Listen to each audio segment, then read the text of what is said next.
Being here, Montana returns home this week to take on number 20, Western Carolina, I believe.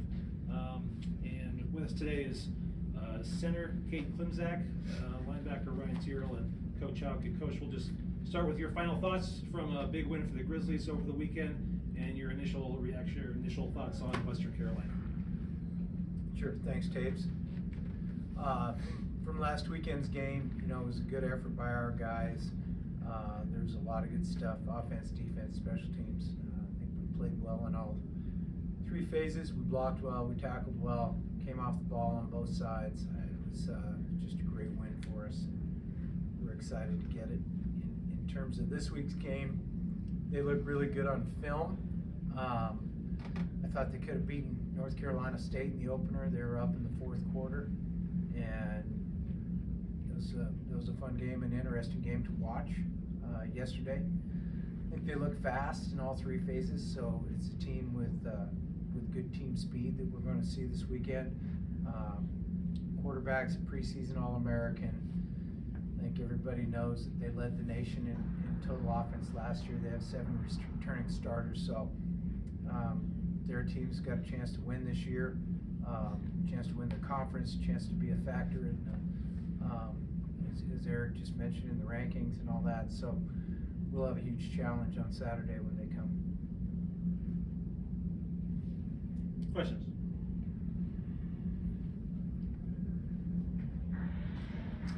For Ryan and Cade, you guys know that the FCS, you guys normally play 3 non-conference games. You get a 4th one this year. What do you guys think? Just that prospect of having an extra game before you get into Big Sky play. Yeah, it's always good to have an extra game. Our team chemistry definitely forming game by game, so it's anytime we get out there and play with each other, it's always positive. Yeah, I think it's a great opportunity. Getting that extra one, just another chance to get some more reps in game. Build the communication we have up front. Execute what we need to do, and I think it's a great thing to get some extra reps.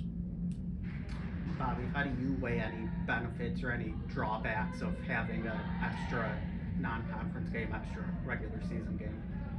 Well, I think everybody involved likes to compete, so it's another chance to play.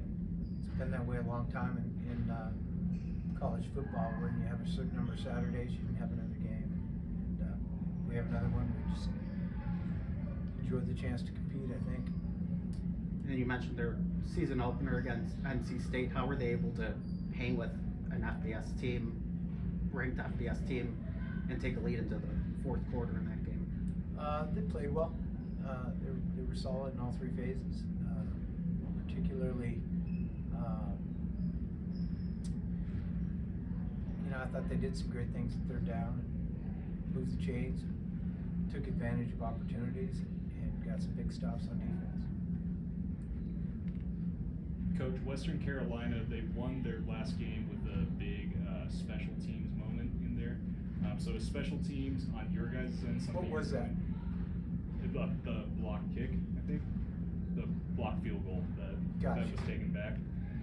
And so is special teams something you guys are really going to focus on this week as far as preparation for this game? Well, block field goal is really a defensive play, and so good job by their defense. Sorry. Ask me that again. So you had something else besides the block kick?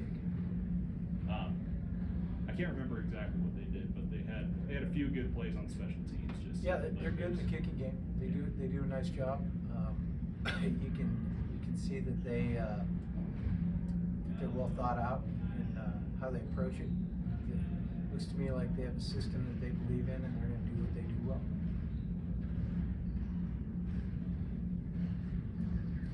Ryan, defensively, you guys have gotten to the quarterback pretty well this year.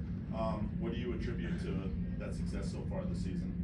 Yeah, our defensive front, they're doing an excellent job of being disruptive up there, and then just everybody alongside of them, linebackers, defensive front, safeties, and corners buying us time and coverage to get to the quarterback. So it's really just a whole defensive effort getting to the quarterback. Cade, how was it like getting to snap the ball a little bit at the center this week, just getting those reps in for the season. How was that for you? It was great. You know, it was a great opportunity. You know, getting to be able to get the ball back to the quarterback, make the calls up front. You know, I think that's a big credit to the guys around me. They're kind of taking me under their wing and helping me out a lot with making sure I got all the calls down and, you know, taking me along. So big credit to them for helping me along. It was a lot of fun. Okay, what was it like when you know, kind of got the news that you were going to kind of switch to center, and just what has that transition, you know, been like? How comfortable are you at that position? Yeah, you know, it's just a simple text message saying, from Coach Bavley, just saying, hey, gonna get you some reps at center this week.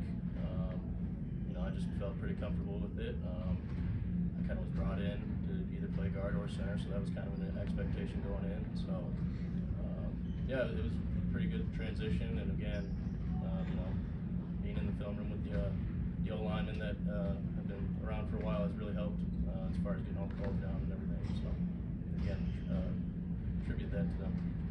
You know, all four, you know, running backs had a day. What's it like when you see them spring for a touchdown, you get to go down and celebrate, and you know, obviously the O-line did, you know, really well. Just what's that like being able to kind of celebrate with those guys? Yeah, no, it's a lot of fun. You know, the running back room, it's extremely talented. You know, being able to see them do their thing, you know, out in the open field and spring one loose, that's a really fun feeling. It's really exciting, and you know, once the crowd gets going like that, like we had last week, it's a really fun experience. Ryan, what's it like, you know, when you have an All-American, you know, quarterback and a good offense? And you know, as a competitor, I'm sure you're very excited for the challenge. Just like, what's that like, just knowing a really good offense is coming into town? Yeah, absolutely. I think we all enjoy the challenge. He's got a good crew around him as well, so we're always up for the task, and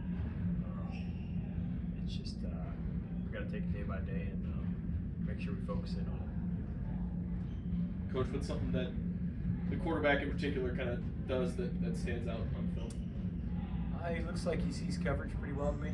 I think with the experience he's got, he sees what's going on in front of him. So guys like him are hard to fool. And then defensively, how would you kind of, you know, describe what they look like, and what, if anyone in particular, stands out? I think I'd describe them as a pressure team. You know, they're willing to bring guys. In particular, they'll bring defensive backs from a variety of spots. So we've got to be ready for that. Bobby, you played a SoCon team in the playoffs last year. Does this team look like a SoCon team, or is there such a thing of, does the league look the same or not?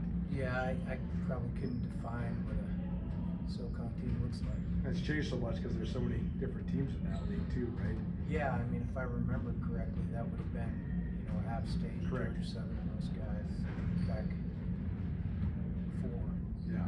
So, you know, we did, you know, you're right, we did play a Southern Conference team last year, and they were really good. Have you ever had any experience against Western Carolina? Any crossover with their staff, or? I don't think so. None that comes to mind. Because this is the first time they've ever played, right? Yeah. There you go. You mentioned the quarterback being able to read coverage. What else do you think makes him so highly regarded just around the country? Well, you know, you look at their production. They led the nation in total offense a year ago. So those are the things. I mean, when you're productive, regarded by.